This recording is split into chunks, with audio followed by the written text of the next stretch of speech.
Friends, thank you for being here today. What if I told you that the metal powering your phone, your car, and the entire global green energy transition is quietly disappearing from the open market? Not because we ran out of it in the ground, but because the world dominant processor has decided to close the gates. And when you look at the recent volatility in silver prices, the explosion to over $64, followed by a brutal crash, do you see a market functioning normally? Or do you see the violent tremors of a system that is breaking apart under the weight of physical reality? To understand what is happening right now, we have to strip away the noise of daily price charts and look at the tectonic shifts occurring beneath the surface. We are witnessing a fundamental paradigm shift in the global silver market. For decades, the world has operated on the assumption of abundance, the belief that silver, like many other commodities, is cheap, easy to source, and always available if you are willing to pay the market price. But that era is ending. We are moving rapidly into a new reality of scarcity and control, where silver is no longer just a precious metal or a speculative financial asset. It has been redefined as a critical strategic material, essential for energy security, technological dominance, and national defense. And the catalyst for this shift is not a mine collapse or a labor strike. It is a deliberate policy decision by China, the world's largest industrial consumer and refiner of silver, to tighten its grip on global supply. This is not a drill, and it is not speculation. It is a documented, verifiable shift in geopolitical strategy that parallels the weaponization of supply chains we have already seen in rare earth elements, gallium and graphite. The signal has been sent, and the consequences for the global economy, for the green energy transition, and for every investor holding, or thinking of holding silver, will be profound. Now, to understand the mechanics of this shift, we must look closely at the specific policy directive that marks the end of easy access.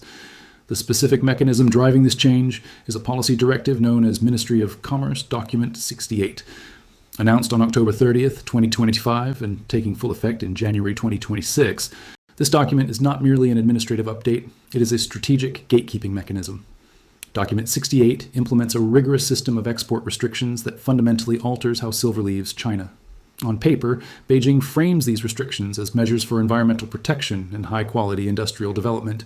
However, the mechanics of the restriction tell a different story, one of consolidation and exclusion. Under the new rules, silver exporters must meet exceedingly high production thresholds. An exporter must demonstrate a minimum of 80 tons of refined output for the year 2024, with a slightly lower threshold of 40 tons for those in Western provinces. Furthermore, companies are now required to possess specific certifications, including ISO 9000 and ISO 14000, and must have a demonstrated export performance record spanning from 2022 to 2024. Crucially, export rights are now limited exclusively to firms that appear on an official approved list. If a company is not on the list, it cannot export refined silver. This is a classic method of state-directed consolidation. By raising the barriers to entry, the state effectively cuts off the long tail of smaller independent suppliers that fueled the global spot market, funneling all export activity through a handful of large state-aligned entities. The immediate impact of this policy cannot be overstated. Analysts estimate that these restrictions could impact anywhere from 60% to 70% of the global silver supply flows that have historically passed through Chinese processing infrastructure. China is a massive hub for refining. Silver mined in South America or Mexico often ends up in China for processing before entering the global supply chain as high-purity industrial bullion. By tightening the tap at this specific choke point, China gains leverage over the entire downstream market. Even a conservative reduction in exports, say by just 50%, would create a global annual deficit exceeding 5,000 metric tons. The strategic intent here is clear. China produces approximately 90% of the world's solar panels. It is a dominant player in electric vehicle battery manufacturing and advanced electronics. All of these industries are voracious consumers of silver. By restricting exports, Beijing ensures that its domestic champions have priority access to refined silver at stable prices, insulating them from global volatility while simultaneously forcing international competitors to scramble for increasingly scarce material outside the Chinese wall. It is a policy of China first, applied to the raw ingredients of the 21st century economy. However, policy is only one side of the coin. We are also facing a structural supply crisis that explains why the market is trapped. A skeptic might ask, if China restricts exports, won't the rest of the world just mine more silver? This question assumes that silver supply is elastic, that it responds quickly to price signals. Unfortunately, the geology and economics of silver mining make this impossible in the short to medium term. The market is facing a structural rigidity that price alone cannot fix. The primary constraint is the byproduct reality. Approximately 72% of the world annual silver supply is not mined from primary silver mines. Instead, it comes out of the ground as a secondary byproduct of lead, zinc, copper, and gold mining. This economic quirk has massive implications for supply elasticity. When a mining company operates a massive copper mine, their production decisions are driven by the price of copper, not silver. If the global economy slows down and demand for copper or zinc falls, the mine will reduce output. As a result, the production of silver from that mine drops automatically, even if silver prices are skyrocketing. Silver supply is essentially held hostage by the dynamics of other base metals. Furthermore, global mine supply has been remarkably stagnant.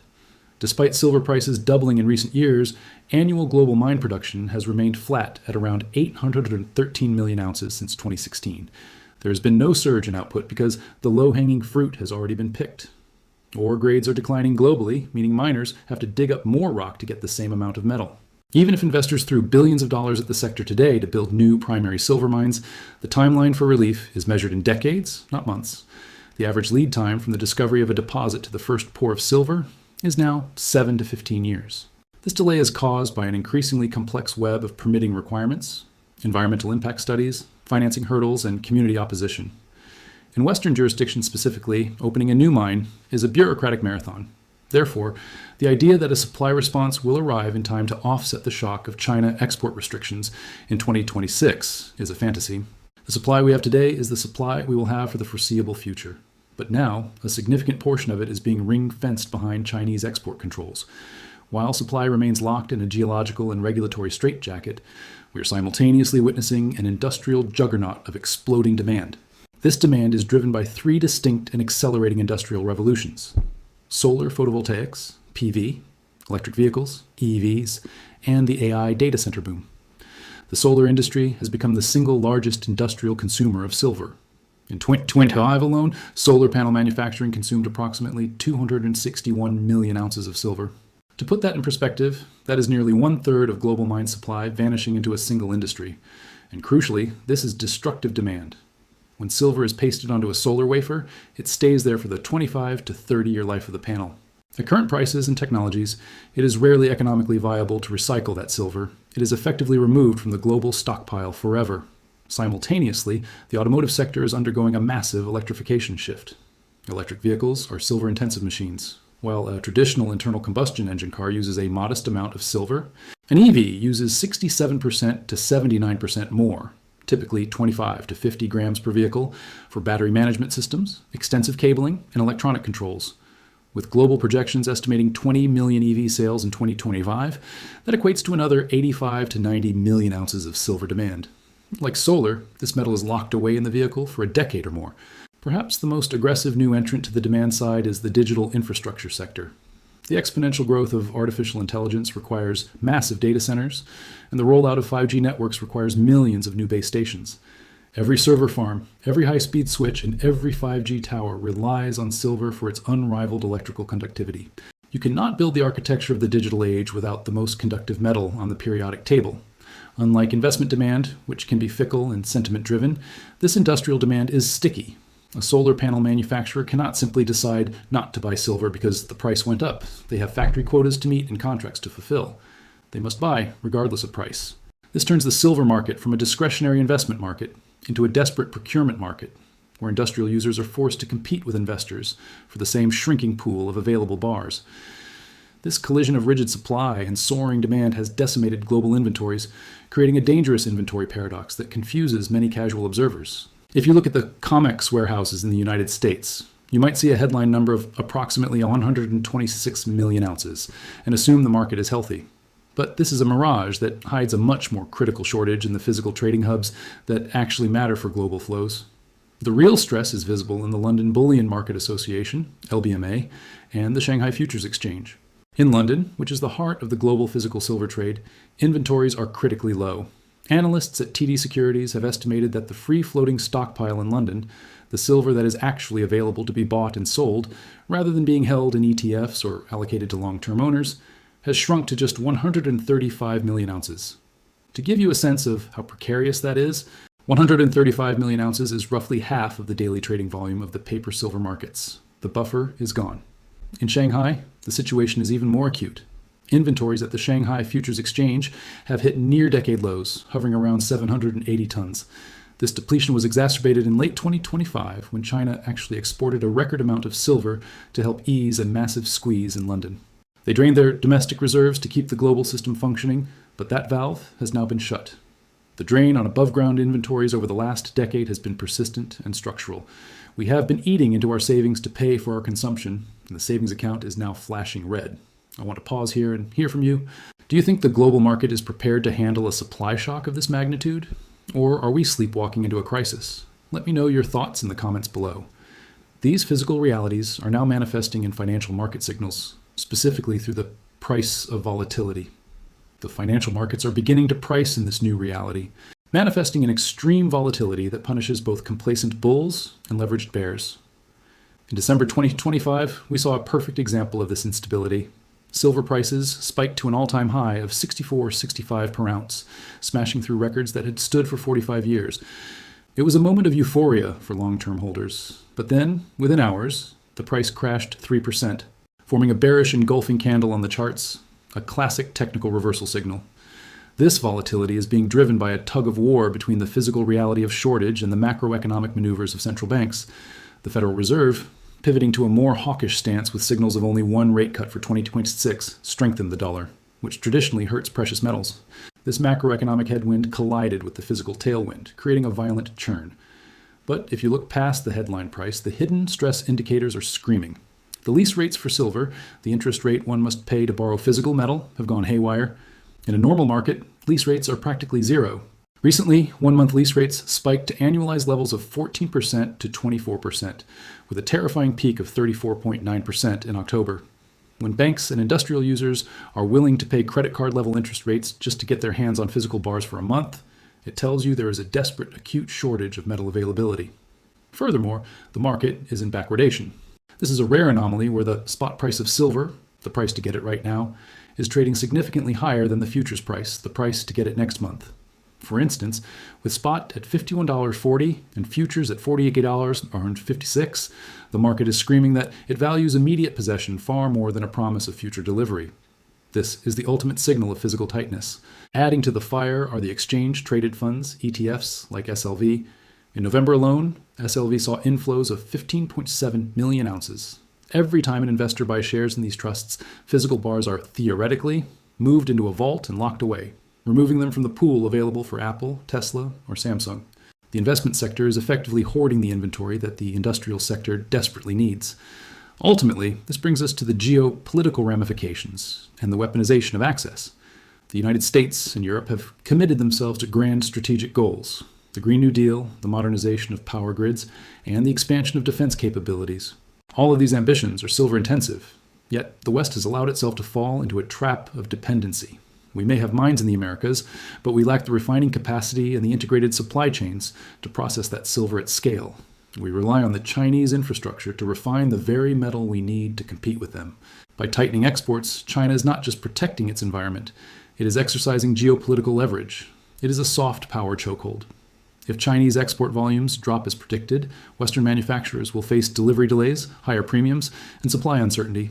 This phenomenon will manifest as greenflation, spiraling costs for green energy projects. Solar farms will become more expensive to build. EVs will become more expensive to produce. This economic pressure could force Western governments into difficult policy reversals or necessitate massive inflationary subsidies to keep their energy transitions on track. The world is fragmenting.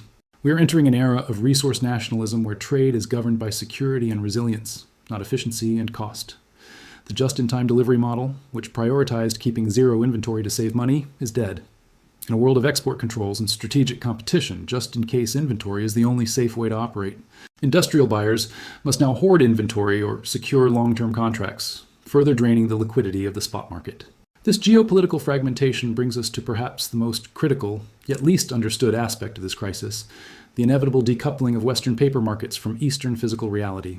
For decades, the price of silver has been discovered in New York and London, largely through the trading of futures contracts and unallocated accounts. Essentially, paper promises of silver that exceed the actual physical metal available by huge multiples.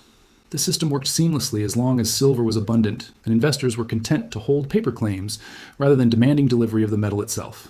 But China's move to restrict exports fundamentally breaks this mechanism, exposing the fragility of a market built on leverage rather than logistics. Consider the flow of physical metal versus the flow of digital contracts. While Western hedge funds trade digital contracts based on algorithmically driven technical signals, effectively shuffling paper back and forth, physical silver has been relentlessly migrating from west to east. We are witnessing a historic drainage of vaults in London and New York to satisfy the insatiable industrial appetite of Shanghai, Mumbai, and Shenzhen. When China tightens exports, it effectively creates a closed loop for its domestic supply, trapping that metal within its own industrial ecosystem. This leaves the Western paper markets floating on a shrinking foundation of physical inventory. The danger here is a short squeeze of systemic proportions, not just a squeeze on price, but a squeeze on deliverability. We must also confront the specific mechanics of how this breaks the investor portfolio. In a true shortage, the divergence between the spot price flashed on a trading screen. Furthermore, this is not just a China story. It is a contagion of realization. As Beijing secures its resources, other nations are watching and calculating their own vulnerabilities. We are likely to see a domino effect of resource nationalism. Countries like Mexico and Peru, which are major primary producers, may look at the strategic value of their own reserves and question why they are exporting raw wealth for depreciating fiat currency. If these nations begin to implement even soft resource nationalism, higher royalties, export quotas, or domestic reserve requirements, the global supply chain does not just tighten, it snaps. The era of the globalized, frictionless commodity market is being replaced by a fragmented landscape of strategic hoarding, where possession of the asset is the only metric that matters. This leads to a final, uncomfortable realization for the Western investor regarding the power of central banks. We have been conditioned to believe that central banks can fix any crisis with liquidity. They can print dollars, euros, and yen to bail out a liquidity crisis in the bond market or to prop up equity valuations. They can inject trillions of digits into the banking system to keep the wheels turning. But there is one thing they cannot do. They cannot print an ounce of silver. They cannot quantitative ease a solar panel into existence. When a physical shortage meets a printed currency, the adjustment is not linear, it is exponential. The mechanism of price suppression through paper derivatives fails when the physical collateral is gone.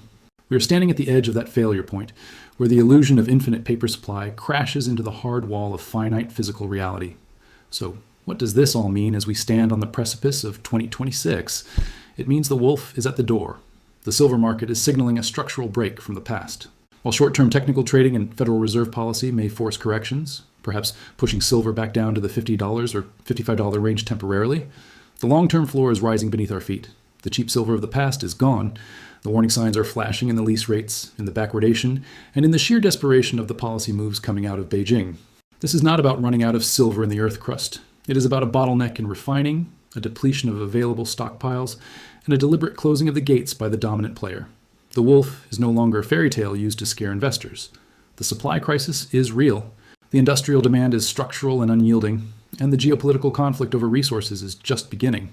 The systems built on the assumptions of abundant, cheap silver are being dismantled, and we are entering a period of high volatility and inevitable repricing.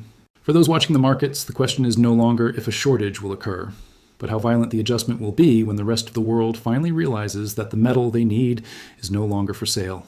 If you found this analysis valuable, please hit that like button and subscribe to the channel so you do not miss our future updates on this unfolding situation. Friends, the signal has been sent. The shortage is here. The only question left is, are you listening?